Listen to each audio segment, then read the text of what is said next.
Trust is the key to every growing marriage.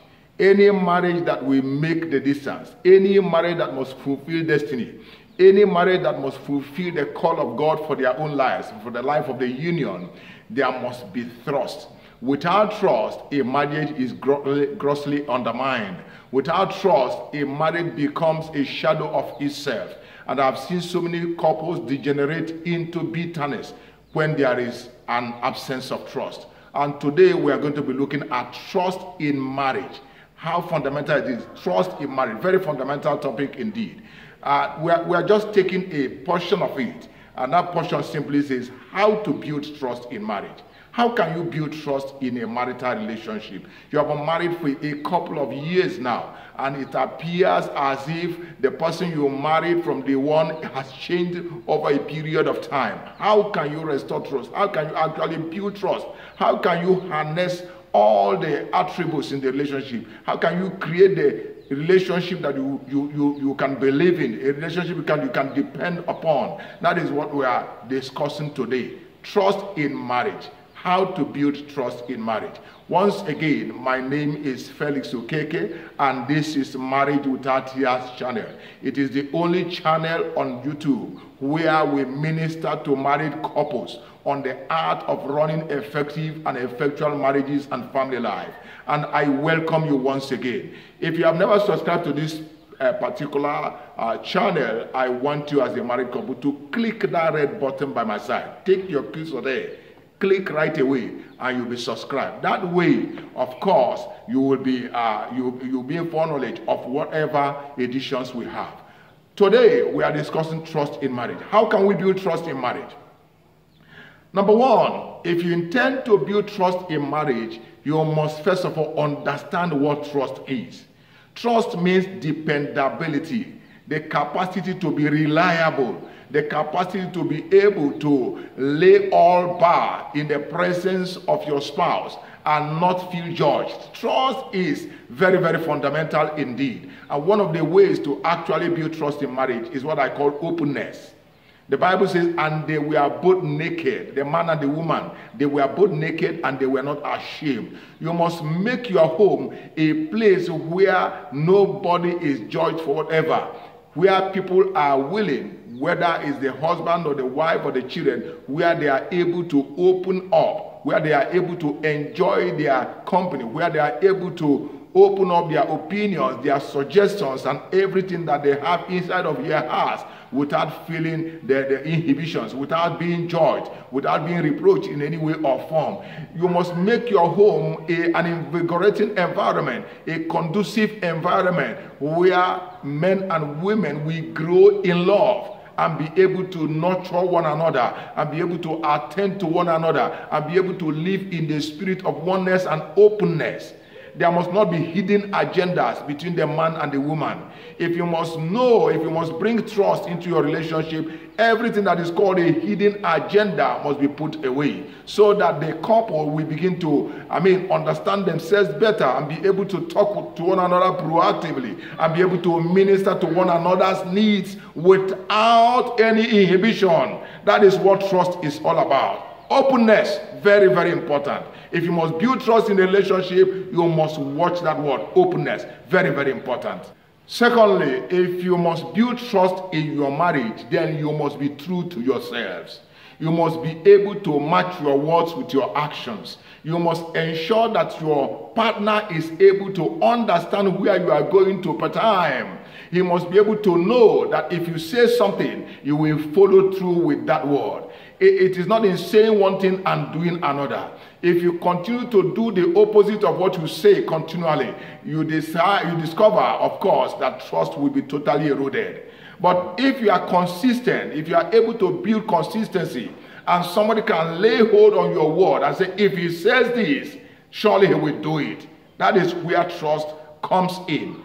Why do we trust God? It's because we know that when God says a thing, he will bring it to pass. That thing, that same virtue must come into your relationship, so that when you say a thing, you must follow through. If you make a promise, you must be willing to keep it. You must do all it takes to keep it.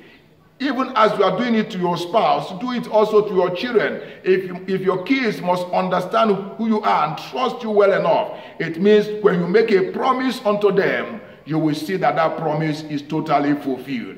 If you promise and say, oh, I'm going to the market, when I'm coming back, I will buy you so. Endeavor to buy that so that they can count on your word and your promises in future.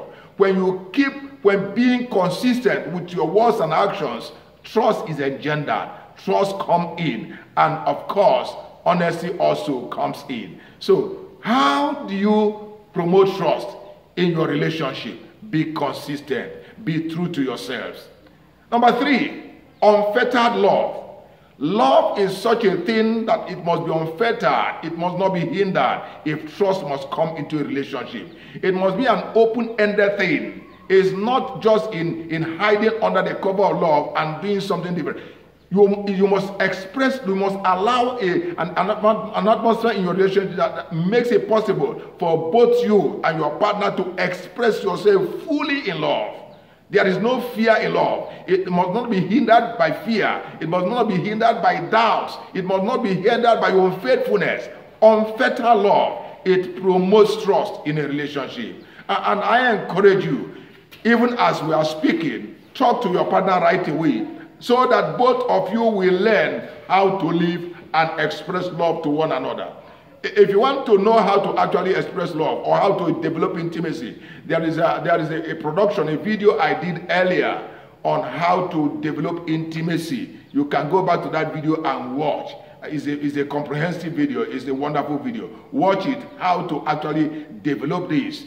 And as you begin to work on that, as you develop intimacy and unfettered love, trust also is engendered. Trust is promoted. And then, of course, what is the 4th area where you can actually use to build trust? A forgiving heart.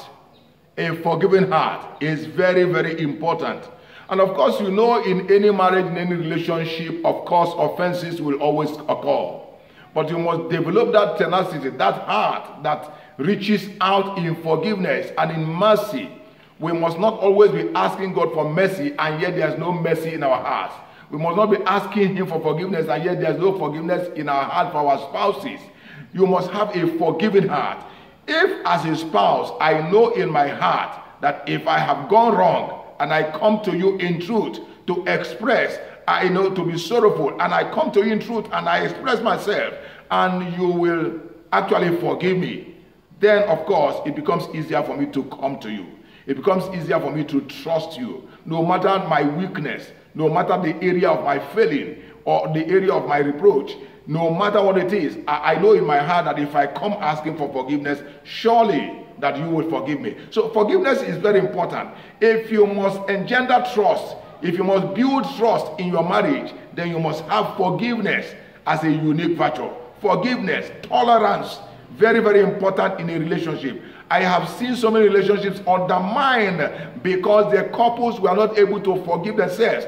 Tell you what, if I tell you the first time and you're not able to forgive me, if I fail again, I will not be comfortable enough. It will not be convenient for me to come a second time to ask of you forgiveness, because the first time I asked, you never did forgive me. So forgiveness is very central. If you are able to forgive one another, if you are able to live in love and forgiveness, surely trust comes into the relationship. Trust becomes a place of joy for the relationship. Let me tell you, there is no relationship that can go the distance except there is trust. Look around you. If you find any relationship that is failing, it is because trust has been betrayed one way or the other. It is because trust has been undermined for several times, and it becomes too difficult for the couple to create the synergy that will take them to a fruitful ground. But when trust is there, that relationship will grow. That relationship will go the distance. So have a forgiving heart and encourage trust in your marriage. And of course, the next area that is very important is the area I want us to discuss. But before then, I want you to look at that red button by my side. Click on it. Get subscribed to this channel. It is a channel of channels. If you ever have a marriage and you want to see that marriage become blissful, or if you are already having a blissful marriage and you want to see that marriage flourish, you want to see that marriage meet the great vision that God had for you, then of course you must click on this very particular channel and become part of what we are doing. It is a journey, really. We have just started a journey, and we are going far into the horizon. So why don't you ride with us? Click on that red button and get involved while we wait for the next point. The next point I really want to make is that you must make up your mind to be truly committed to your marital vows. Make up your mind to be truly committed to your marital vows. I once sat down to look at the ingredients in a marriage vow, and I discovered that every line there was all talking about trust.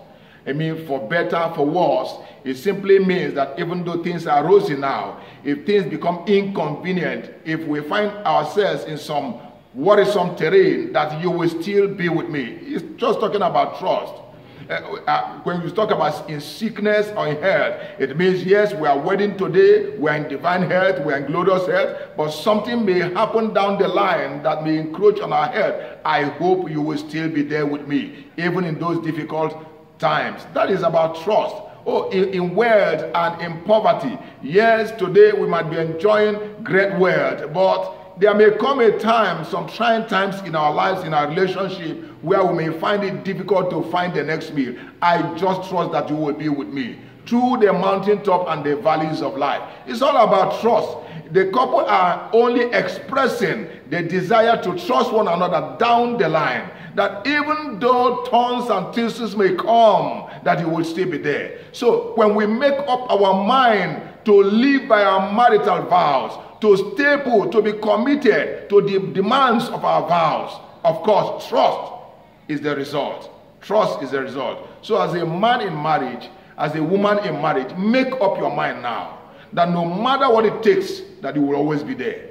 You know, those tantalizing breasts of the woman that you so admire today can turn around to become the two flapping ears of an elephant tomorrow. That man that you see full of hair today, he can turn out to be bald tomorrow. He can carry a pot belly tomorrow. But trust says, no matter what happens, I will always be there.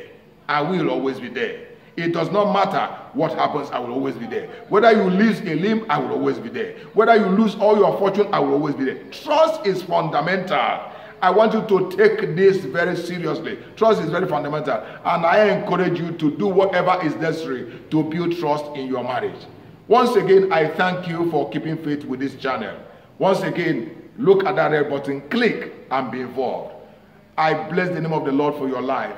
May God continue to lift you up higher and higher as a couple. May you meet the vision of God for your lives. And at the end, may you make heaven. Thank you. Thank you. Thank you for being with me. You are blessed in the Lord.